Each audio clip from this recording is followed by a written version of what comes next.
Hare Krishna, Krishna Krishna, Hare Hare, Hare Ram, Ram Ram, Hare Hare. Stop, stop, stop. Hare Krishna, Hare Krishna, Krishna Krishna, Hare Hare, Hare Ram, Ram Ram, Hare Hare.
Shri Radha Shyam सुंदर भगवान की, श्री श्री राधा दामोदर भगवान की, श्री श्री राधा माधव भगवान की, श्री श्री गौरताय की, सीताराम लक्ष्मण हनुमान की, प्रहलाद लक्ष्मण सिंहदेव भगवान की, अनंत कोटि वैष्णव भक्तवृंद की, वृंदावन धाम की, गिरि गोवर्धन की, गौर प्रेमानंदे, all Gurus to assembled devotees, all Gurus to assembled devotees, all Gurus to assembled devotees, all Gurus to Sri Guru and Gauranga, Srila Prabhupada ki jai. Hare Krishna, అందరికీ స్వాగతం. సో భక్తులందరూ కూడా ఈరోజు గోవర్ధన్ పూజా సెలబ్రేషన్స్ చేసుకుంటున్నారు ఇక్కడ. సో కొత్తగూడెం ఏంటిది, ఏం నగర్ ఇది?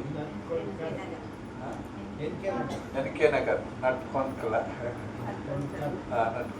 ఎన్కే నగర్లో అందరూ కూడా రాధా శ్యామ్ సుందర్ యొక్క పాదాశ్రయానికి వచ్చారు. గౌరనితాయి కూడా వచ్చారు ఇక్కడ. అట్లనే రాధామాధవ్, అదేవిధంగా గోమాతలు వచ్చినాయి. రాధా దామోదర్, యశోద దామోదర్ వచ్చారు. సో మనందరినీ బ్లెస్సింగ్ ఇవ్వటానికి మనందరికి కూడా సో దివ్య లీలలు వాళ్ళు వచ్చి వాళ్ళ యొక్క స్ఫురణ వాళ్ళని మనం గుర్తు చేసుకోవడానికి అవకాశం ఇచ్చారన్నమాట. అయితే మీరు ఇప్పుడు వచ్చినటువంటి వాళ్ళలో భక్తుల్లో ఏబిసిడి భక్తులు ఉన్నారు, 5వ తరగతి భక్తులు ఉన్నారు, డిగ్రీ భక్తులు ఉన్నారు. కాబట్టి అన్ని కలిపి చెప్పాల్సి వస్తుంది.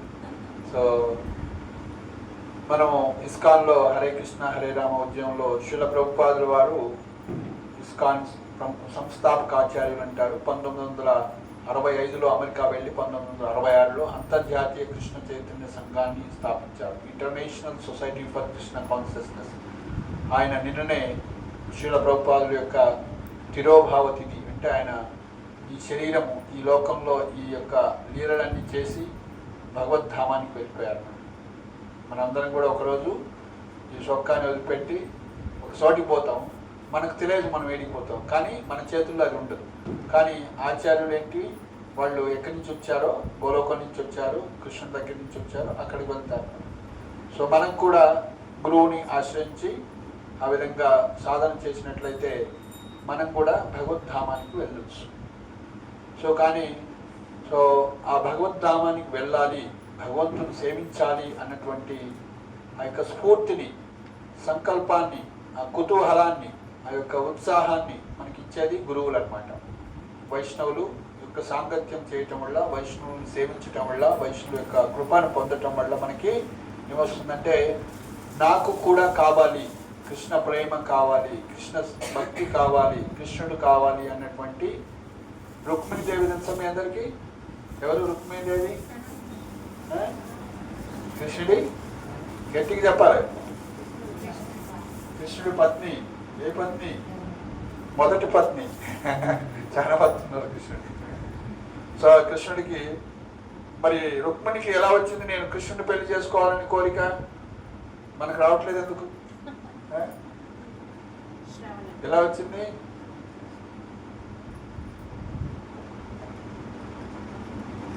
నారదాది ఋషులందరూ కూడా ఆ రోజుల్లో రాజుల ఇళ్ళకి వస్తుండేవాడు అనమాట. నారదుడు వాళ్ళ ఇంటికి వస్తుండేవాడు అనమాట. కృష్ణుడి గురించి వర్ణిస్తుండేవాడు, కృష్ణుడు యొక్క అందం గురించి, కృష్ణుడి యొక్క లీలల గురించి చెప్తూ ఉండేవాడు అనమాట. సో ఆ విధంగా ఎప్పుడైతే ఆ కృష్ణుడి గురించి విన్నదో రుక్మిణీదేవి, ఇంకా నేను కృష్ణుడు తప్ప వేరే వాళ్ళని ఎవరిని పెళ్లి చేసుకోను అని ఆమె నిర్ణయించుకుంది అనమాట. సో అయితే అప్పుడు ఏం చేస్తుంది, మరి ఏం చేయాలి అంటే ఒక లవ్ లెటర్ రాస్తుంది, ప్రేమలేఖ రాసి ఒక బ్రాహ్మణుడి ద్వారా కృష్ణుడికి ద్వారకలో ఉన్నటువంటి కృష్ణుడు పంపుతుంది. కృష్ణుడు చదివి సరే నేను వస్తాను, యొక్క నిన్ను తీసుకెళ్తాను అనేసి మళ్ళీ రిప్లై కూడా ఇస్తారు. అంతలోకి ఈ మధ్యలో ఆమెకి వివాహ ఏర్పాట్లను చేస్తుంటారు. ఎవరితోటి? శిశుపాలుడితోటి నిశ్చయార్థం, అంటే శిశుపాలుడికి ఇచ్చి రుక్మిణి ఇచ్చి పెళ్లి చేయాలనేటువంటి నిశ్చితార్థం. వాళ్ళ నాన్నగారికి ఇంట్రెస్ట్ లేకుండా కూడా వాళ్ళ అన్నకి, అంటే రుక్మిణీదేవి యొక్క అన్నయ్య రుక్మాకి ఆయనకి ఇంట్రెస్ట్ అనమాట. ఆ విధంగా శిశుపాలుడు ఫ్రెండ్ కాబట్టి ఆయన శిశుపాలుడికి ఇచ్చి పెళ్లి చేయాలని నిర్ణయించుకొని వాళ్ళంతా కూడా ఏర్పాట్లు చేస్తూ ఉన్నారు. సో కృష్ణుడు వచ్చి నన్ను తీసుకెళ్ళకపోతే నేను ఆత్మహత్యం చేసుకొని నేను నా ప్రాణాన్ని తీసుకుంటాను, నేనైతే వివాహం చేసుకోనని నిర్ణయించుకుంటాను. సో ఆ విధంగా ఆమె కృష్ణుడు వస్తున్నాడని ఫైనల్గా లెటర్ వచ్చినప్పుడు ఆమె ఈ విధంగా పలానా చోటికి ఆ యొక్క దుర్గాదేవిని పూజ అన్నటువంటి నెపంతో ఆ యొక్క దుర్గాదేవి పూజ కోసం వెళ్తుంది. అప్పుడు కృష్ణుడు అక్కడికి వచ్చి సమస్త రాజుల ముందు అందరి ముందే రుక్మిణిని తన రథంలో తీసుకొని ఆయన వెళ్తాడనమాట. సో అప్పటిలోపే కృష్ణుడు ఎక్కడ వెళ్ళాడు అనేసి బలరాముడికి తెలుస్తుంది అన్నమాట. ఓ కృష్ణుడు ఇలా రుక్మిణి కోసం వెళ్ళాడు అనేసి ఆ యొక్క విదర్భ రాజ్యానికి బలరాముడు ఆది మిగతా వాళ్ళందరూ కూడా వెనక వస్తూనే ఉంటారు. సో వాళ్ళంతా కూడా ఆ యొక్క యుద్ధం విషయాలన్నీ కూడా వాళ్ళు చూసుకుంటారు. కృష్ణుడు అక్కడి నుంచి వెళ్ళిపోతారు అన్నమాట. సో కాబట్టి ఆ విధంగా మొదటి రుక్మిణీదేవి యొక్క వివాహం అలా జరుగుతుంది. తర్వాత నెక్స్ట్ ఎవరిని చేసుకున్నారు కృష్ణుడు? సత్యభామ. ఎలా చేసుకున్నారు? సో సత్రాజిత్ అనేటువంటి రాజుకి సూర్యుడు ఒక వరాన్ని ఇచ్చారు, ఒక హారం ఇచ్చారు. ఏమి హారం అని దాని పేరు? శమంతకమణి అనేటువంటి హారం. ఆ యొక్క శమంతకమణి హారం ఎవరి ఇంట్లో ఉంటుందో, ఎవరి రాజ్యంలో ఉంటుందో అది రోజుకి ఇన్ని కేజీల బంగారాన్ని ఇస్తుంది అన్నమాట, కొంత బంగారాన్ని ఇస్తుంది. సో కాబట్టి ఆ విధంగా ఎక్కడైతే అది ఉంటుందో ఆ రాజ్యం అంతా సుభిక్షితంగా ఉంటుంది, ఇంత బంగారాన్ని కూడా ఉత్పత్తి చేస్తుంది. కాబట్టి అలా ఉన్నప్పుడు యాదవులు అంటారు, మరి ఇది మనకి రాజు అయినటువంటి మన రాజు దగ్గర ఉండాలి అనేసి ఎవరు సత్రాజిత్ వీళ్ళందరూ కూడా యాదవులందరూ కూడా, ఆయన కూడా యాదవుడే, ఉగ్రసేన మహారాజు దగ్గర ఉండాలి అని చెప్తారన్నమాట. ముఖ్యంగా కృష్ణుడు వీళ్ళంతా అన్నప్పుడు సో లేదు మాకు ఇచ్చారు, మేము తపస్సు చేసుకొని మేము పొందినాము, సూర్యుడి నుంచి మేము ఇచ్చేది మా దగ్గర సరే ఉంచుకోండి అని వాళ్ళు పెట్టేస్తారు. సో అయితే కొన్ని రోజుల తర్వాత ఏమవుతుంది, సో ఫైనల్గా వాళ్ళ తమ్ముడే మెడలో వేసుకొని ఏదో అడవికి వెళ్తారు అనమాట. సో వాళ్ళ తమ్ముడిని పులి చంపేసి అది తీసేసుకుంటుంది. సో ఫైనల్గా తమ్ముడు పోయిండు, పులి యొక్క హారం పోయింది. సో ఆ హారము చివరికి రామచంద్రుడు భక్తుడైనటువంటి జాంబవంతుడి దగ్గర వస్తుంది అనమాట. ఆ జాంబవంతుడు ఆ పులిని చంపేసి తీసేసుకుంటారు, నీళ్ళలో జరుగుతుంది. సో ఫైనల్గా జాంబవంతుడి ఇంట్లో ఉంటుంది. ఆ జాంబవంతికి ఒక కూతురు ఉంటుంది, ఆమె ఎవరు? జాంబవతి. అయితే అప్పుడు కృష్ణుడు తెలుసు కదా, అప్పుడు వీళ్ళు ఏం చేస్తారు, సత్రాజిత్తు నీలాప నింద అంటే వీళ్ళే ఈ పని చేశారు, మా తమ్ముని చంపేసి ఆ యొక్క హారాన్ని దొంగిలించారనేటువంటి నింద వేస్తారు. కాబట్టి కృష్ణుడికి తెలుసు కాబట్టి ఎక్కడుందో సరే అనేసి ఆ నిందని తొలగించుకోవటానికన్నా నెపంతో ఆయన అడవులకు వెళ్ళేసి జాంబవంతుడి దగ్గర వెళ్ళి అది హారం ఇవ్వమని అడుగుతారు. ఇస్తారా? జాంబవంతుడు ఇవ్వడు కదా. సో ఏం చేస్తాడు, లేదు నేను ఇవ్వను, ఇది నాది హారము నాది అన్నట్టుగా అంటారు. సో ఎవరు నువ్వు ఇట్లా అంటున్నావు అనేసి. సో వాళ్ళిద్దరూ 27 రోజులు హోరాహోరీగా పోటీ అంటే యుద్ధం చేస్తారు మరి. సో అప్పుడు జాంబవంతుడు తెలుస్తుంది, నా స్వామి తప్ప నాతో ఎవడు కూడా ఇంత ఘనంగా యుద్ధం చేయలేడు. అప్పుడు భక్తితో ప్రార్థిస్తే నీ స్వామిని నేనే అని చూపిస్తాను. సో కృష్ణుడు అంటే ఎవరు మరి? సాక్షాత్తు రాముడే అన్నమాట. ఓకే. సో అప్పుడు జాంబవంతుని ఆ హారాన్ని ఇచ్చి పంపిస్తారు. సో ఆ యొక్క హారాన్ని తీసుకొచ్చి సత్యభామకి మన సత్రాజిత్కి ఇస్తే, సరే ఇంకా నేనేం చేసుకుంటాను, ఈ హారం మీకే గిఫ్ట్కి ఇస్తాను అంటాడు. అంటే ముఖ్యంగా తన కూతురు సత్యభామని యొక్క అదేవిధంగా విశేష కానుకలిచ్చి సో వివాహం చేస్తారు. సత్యభామ రెండో భార్యగా ఉంటుంది, తర్వాత జాంబవతి మూడో భార్య.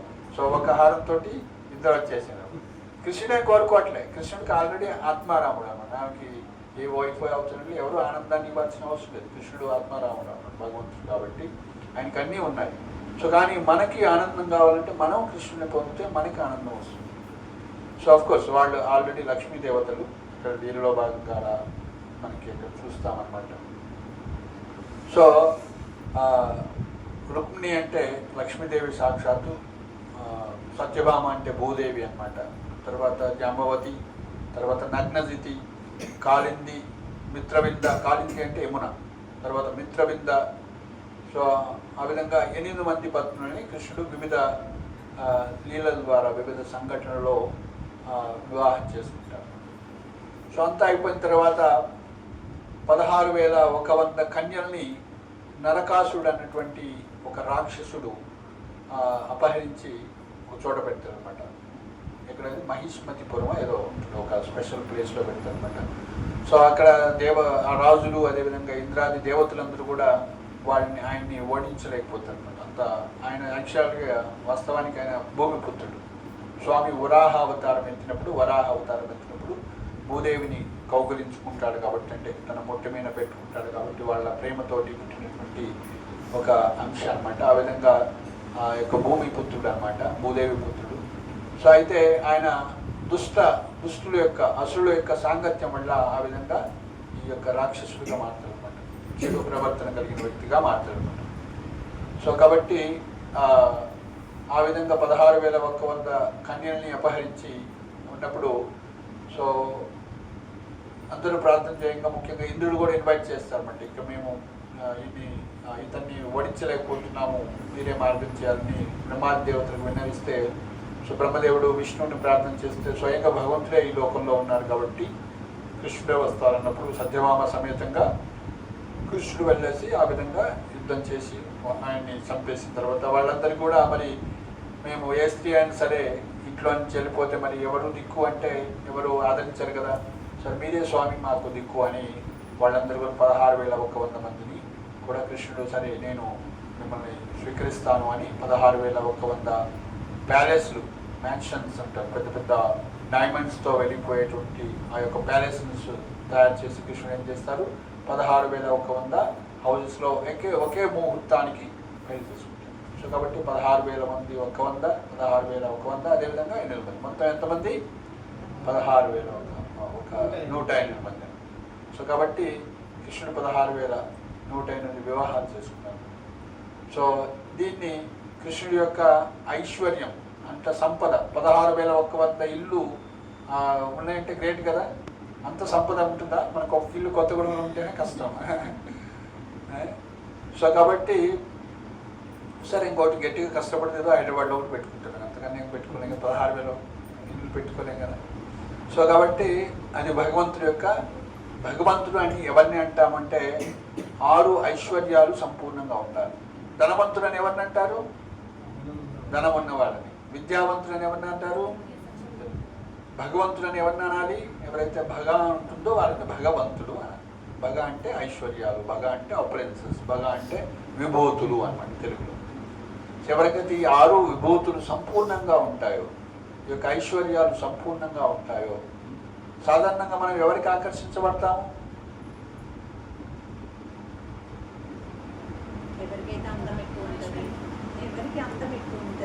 ఒకటి అందము, ఎవరికైతే అందం ఉంటుందో మిస్ ఐశ్వర్యరాయ్ లాగా డిస్ప్లే చేస్తే. ఇప్పుడు ఎవరు మిస్ ఇండియా, ఎవరు ఏమో న్యూస్లో మిస్ యూనివర్స్, మిస్ వరల్డ్ నడుస్తూ ఉంటుంది, మిస్టర్ యూనివర్స్, మిస్టర్.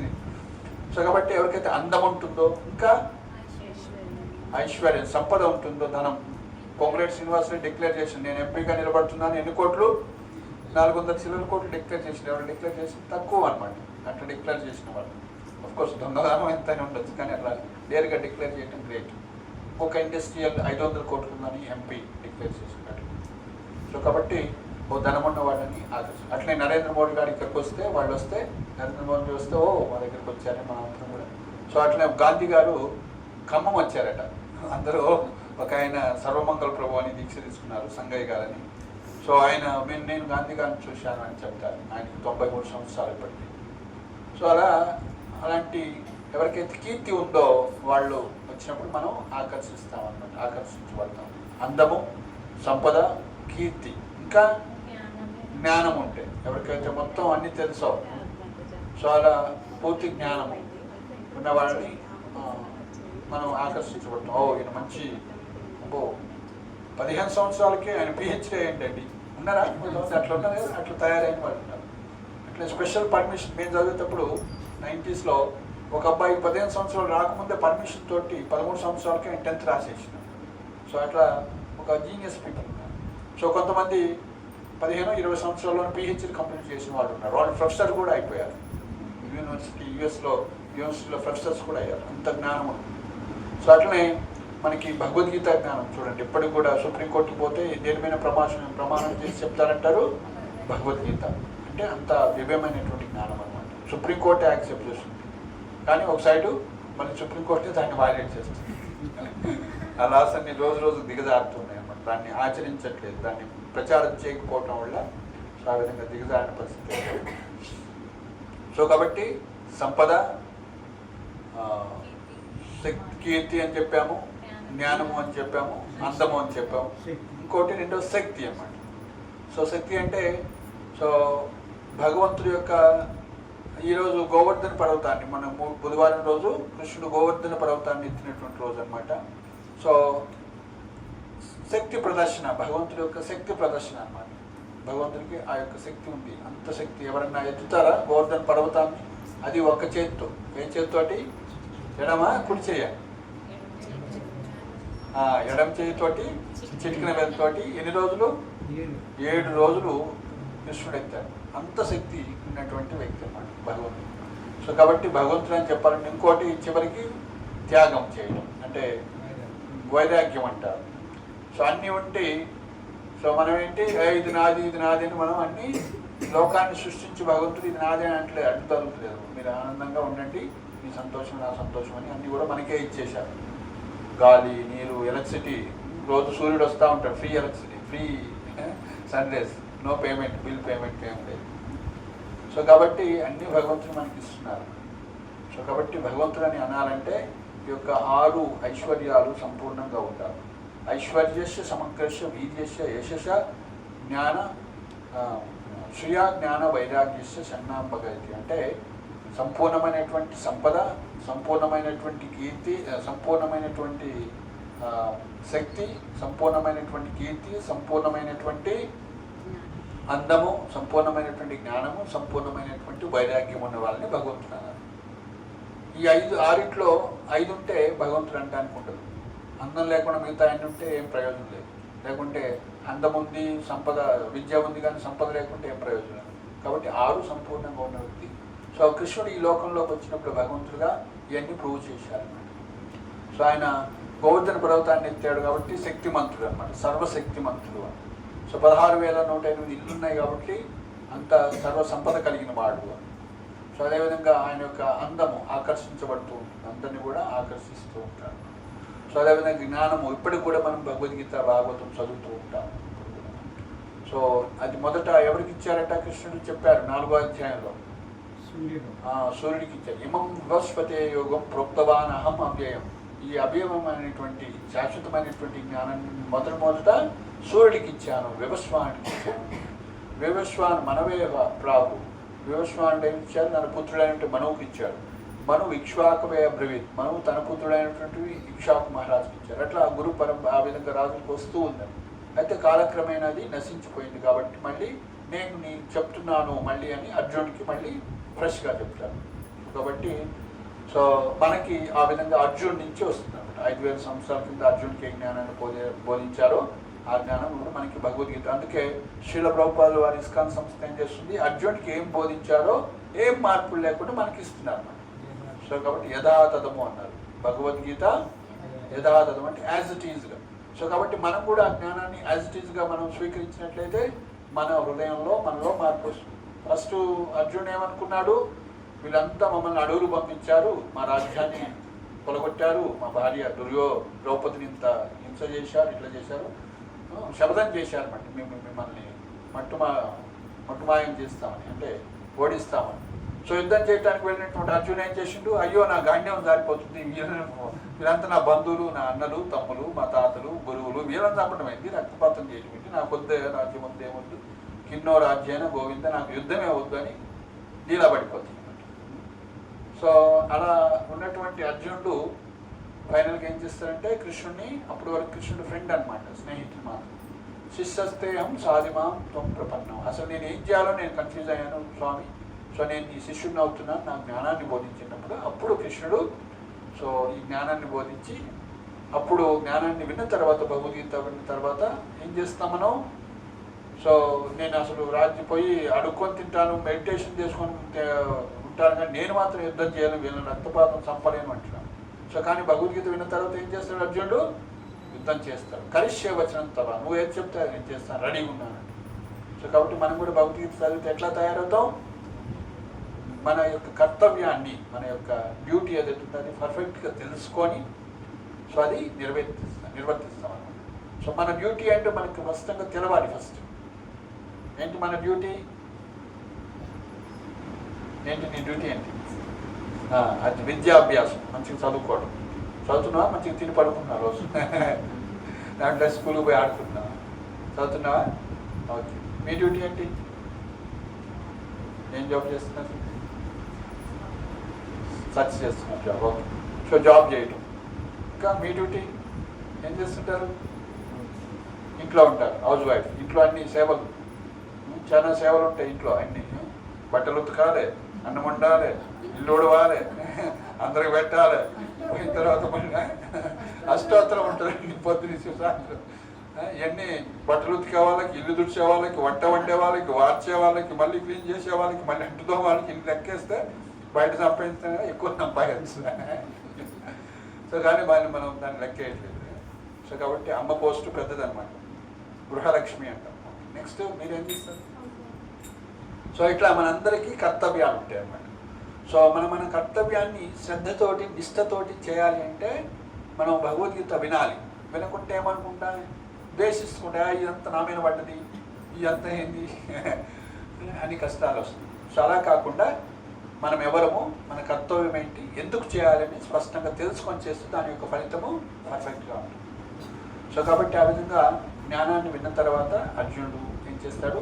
తన యొక్క యుద్ధాన్ని చేసి వాళ్ళందరినీ కూడా 65 కోట్ల మందిని చంపేస్తాడు అన్నమాట. అంటే కృష్ణుడు యొక్క బ్లెస్సింగ్స్ ద్వారా, కృష్ణుడు యొక్క సహకారం ద్వారా సో మహాయోధుల్ని కూడా ఓడిస్తారు అన్నమాట. సాధారణంగా అది సాధ్యం కాదు, కానీ కృష్ణుడు ఉన్నాడు కాబట్టి స్వయంగా ఆయన యొక్క, కాబట్టి ఎక్కడ కృష్ణుడు ఉంటాడో, ఎక్కడ అర్జునుడు ఉంటాడో అక్కడ ఏముంటుంది? విజయం ఉంటుంది. ఎత్ర యోగేశ్వరో కృష్ణ, ఎత్ర పార్థో ధనుర్ధర, తత్ర శ్రీ విజయోద్భూతి ధ్రువాణి తిరుమతి మమ. సో మీరందరూ కూడా భగవద్గీత యథాతథం అన్నటువంటి గ్రంథాన్ని లేకుంటే తీసుకొని చదవండి. చదువుతారా? మేము చదువు రాదంటే, చదవలేమంటే ఏం చేయాలి? వినాలి. మొబైల్స్లో ఈ రోజుల్లో వస్తున్నాయి, లేకుంటే ఎవరైనా చదివే వాళ్ళు ఉంటే వాళ్ళ ద్వారా వినాలి.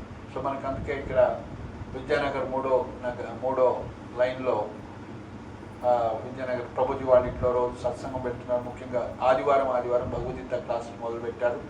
అదేవిధంగా ఆన్లైన్లో వినే వాళ్ళకి రోజు కూడా సాయంత్రం 7:30కి, 7 గంటలకి లేదా 7:30కి జాయిన్ అయిపోతే మీరు ఆ యొక్క మొబైల్లో కూడా వినొచ్చు అన్నమాట. సత్సంగం రోజుకు 2-3 శ్లోకాలు వినొచ్చు. సో అలా అయింది మన యొక్క అజ్ఞానాన్ని పోగొట్టుకోవచ్చు అన్నమాట. సో మన యొక్క చీకటి ఏదైతుందో, అజ్ఞానం ఏదైతుందో అంతా కూడా పోతుంది. సో ఇక్కడ ఈరోజు మనం ఇక్కడ లీల గురించి ఆలోచిద్దాం. సో ఆ విధంగా కృష్ణుడు 16,108 పెళ్లి చేసుకున్నామని చెప్పుకున్నాము. దానికి కారణం ఏం చెప్పాము? రుక్మిణి ఆ విధంగా పెళ్లి చేసుకోవటం కారణము ఆమె కృష్ణుడు గురించి విన్నది కాబట్టి అన్నమాట.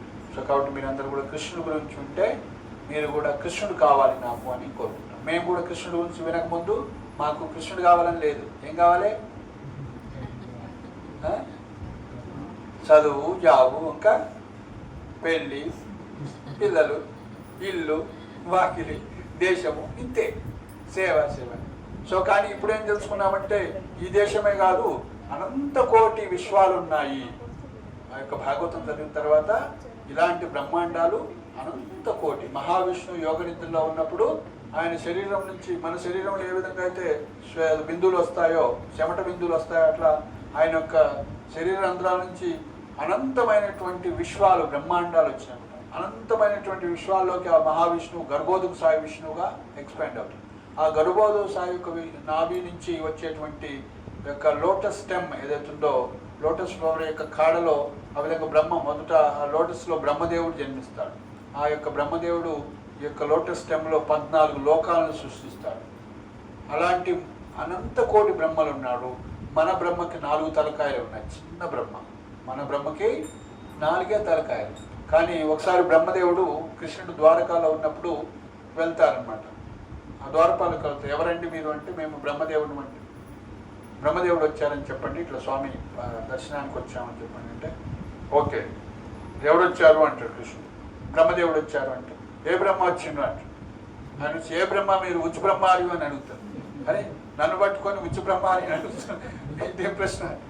ఓకే నేనైతే ఆన్సర్ చేయాలి కదా. చతుర్ముఖ బ్రహ్మని అని చెప్పండి, సనత్ కుమారుడు తండ్రిని అని చెప్పండి అంటాడు. అంటే మొదటి సంతానం వాళ్ళే అనమాట. బ్రహ్మదేవుడి యొక్క మనసు ఆయన సంకల్పిస్తే పుట్టిన వాళ్ళు అనమాట. సో చెప్తే ఓకే రండి అని అంటే రండి వస్తారు. సో ఎలా ఉన్నారు అంటే అంత బాగానే ఉన్నారు, కానీ మీ ద్వారపాలకు ఒక ప్రశ్న వేశారు, నాకు డౌట్ ఉంది. సో ఏంటి ఉచ్చి బ్రహ్మ మీది ఏ బ్రహ్మ, నేను కాక బ్రహ్మలు ఉన్నారా స్వామి అడుగుతారు. ఓహో అదే అనేసి ఆయన అంటాడు, ఓకే ఉన్నాను వెయిట్ చేయండి. అప్పుడు ఆయన పరమాత్మ కాబట్టి ప్రతి ఒక్క జీవి యొక్క హృదయంలో ఉంటాడు కాబట్టి మిత్రుల బ్రహ్మలందరూ చెప్తే ఆ 8 తలకాయలు ఉన్న బ్రహ్మ 16 తలకాయలు 32 64 128 ఆ విధంగా వందల వేల లక్షల తలకాయలు ఉన్నటువంటి బ్రహ్మలు వస్తున్నారు, అందరూ నమస్కారం చేస్తున్నారు. ఎలా ఉన్నారంటే మీ యొక్క కృప వల్ల, మీ యొక్క ప్రజెన్స్ వల్ల మా లోకం అంతా కూడా, మా యొక్క బ్రహ్మాండం అంతా కూడా బాగుంది స్వామి అని అందరూ. సో అప్పుడు లాస్ట్కి ఆ బ్రహ్మ చెప్తాడు, నేను పెద్ద పెద్ద ఏనుగుల ముందు ఎరుక పిలక లాంటివన్నీ నేను తెలుసుకున్నాను స్వామి అని. సో కాబట్టి ఇది చైతన్య చరితామృతిలో చైతన్య మహాప్రభు చెప్తారు. కాబట్టి సో అనంత కోటి బ్రహ్మాండాలు ఉన్నాయని ఆ బ్రహ్మదేవుడికి తెలియదు. సో కాబట్టి మనము ఐఏఎస్ కావాలి, ప్రొఫెసర్ కావాలి, ప్రైమ్ మినిస్టర్ కావాలి, పెద్ద పెద్ద కోరికలు పెట్టుకుంటాం. ఇది ఉన్నాయా కోరికలు? ఏం కావాలనుకున్నారు? ఫ్యాషన్ డిజైనర్ కావాలనుకున్నారు. ఓకే, మీరేం కావాలనుకున్నారు? డాక్టర్ గారు. నువ్వేం కావాలనుకున్నావు? మా సమంత సమన్విత డాక్టరేనా? ఓ బాగా సేవాభావం బాగుంది. వెనక నెక్స్ట్ ఏమన్నాడు? మహీపతి ఏమంటారు? పోలీస్ ఎస్పీ అవుతావా? Superintendent of police. Okay okay. So కాబట్టి మనం అనేకమైన కోరికలు పెట్టుకుంటాం అన్నమాట. అవే ఎండ్ కాదు. లేదా మేము లక్షాధికారు కావాలి, కరోడ్పతి కావాలని కోరుకుంటాం అన్నమాట. అదంతే కాదు. డబ్బు ఒక ఆయన అడుగుతారు అన్నమాట, ఏంటి ఏం కావాలంటే నేను బాగా డబ్బు సంపాదిస్తాను. డబ్బు సంపాదించి ఏం చేస్తావు? అన్ని ఇల్లు అన్నీ పెట్టుకుంటారని ఆనందంగా ఉంటుంది. అరే హరే కృష్ణ చేస్తే ఆనందం వస్తుంది, ఇప్పుడే భక్తి చేస్తే ఇప్పుడే ఆనందం వస్తుంది. సో అప్పుడు నేను మంచి డబ్బు సంపాదించి అన్ని మంచి తయారు చేసుకొని ఒక చెట్టు కింద కాలేమైన కాలు వేసుకొని కూర్చుంటాను. సో ఇప్పుడే అది అవకాశం ఉంటుంది. అంత కష్టపడాల్సి ఉంది, ఇల్లు కట్టుకొని డబ్బు సంపాదించి 24 గంటలు పనిచేస్తుంది. సో కాబట్టి ఆనందానికి రాసపాట ఏంటి? రాసబాట. సో ఆనందాన్ని ఎలా పొందాలి, వాస్తవంగా మనం నిజంగా ఆనందాన్ని ఎలా పొందాలి అని మనకి భగవద్గీతలో చెప్తారు. భగవద్గీత మనకి భాగవత గ్రంథాల్లో ఉన్నాయి. సో కాబట్టి అలా ఆనందాన్ని పొందాలంటే ఏం చేయాలంటే, ఎవరైతే మహాత్ములు ఉన్నారో వాళ్ళ యొక్క అడుగుజాడల్లో, గురువు యొక్క అడుగుజాడల్లో మనం పయనించినట్లయితే మనకి నిజమైనటువంటి ఆనందం వస్తుంది. ఎట్లా వస్తుంది ఆనందం చెప్పండి? సినిమాలు చూస్తే వస్తుందా, బిర్యానీ తింటే వస్తుందా? ఎట్లా ఆనందం? అందరూ ప్రయత్నించేది ఎందుకు? అందుకే కదా, ఆనందం రావాలని కదా. ఎట్లా వస్తుంది ఆనందం చెప్పండి? రసగుల్లాలు తింటే వస్తుందా? జిలేబీలు తింటే వస్తుందా? వస్తుంది కదా. మీరైతే ఎట్లా అంటారు? రసగుల్లా. సో ఈ ఇంద్రియాలతోటి పొందేటువంటి ఆనందము, ఒక రసగుల్లా తింటాం, 10 రసగుల్లాలు తింటాం, 10 అరటి పండ్లు తింటాం, అయిపోతుంది. శక్తి ఉంటుందా? 2 డజన్లు అయితే తినలేం కదా, 40 రసగుల్లాలు తినలేం కదా. తింటే అది మళ్ళీ రిటర్న్ అవుతుంది అనమాట. సో కాబట్టి ఇంద్రియాలతో పొందేటువంటి ఆనందానికి లిమిటేషన్. సో కానీ మనం ఇంద్రియాన్ని ఏం చేయాలంటే, మానవ జన్మ వచ్చినాక సో ఇంద్రియ విషయాల మీద భోగించడానికి